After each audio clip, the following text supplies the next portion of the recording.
अहिल्यानगर शहरातील जातीय तणावाच्या निषेधार्थ मुस्लिम बांधवांच्या वतीने निवेदन देण्यात आलं असून समाजकंटकांवर कठोर कारवाई करण्यात यावी अशी मागणी यावेळी करण्यात आली आहे।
अहिल्यानगर शहरातील जातीय तणावाच्या निषेधार्थ जिल्हाधिकारी यांना मुस्लिम बांधवांच्या वतीने निवेदन, समाजकंटकांवर कठोर कारवाई करण्याची केली मागणी।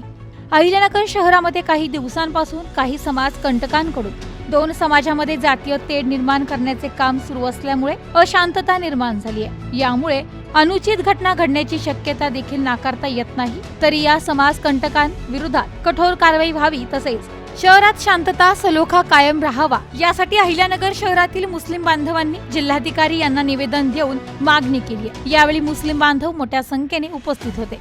Bureau report, news today 24, Ahilyanagar.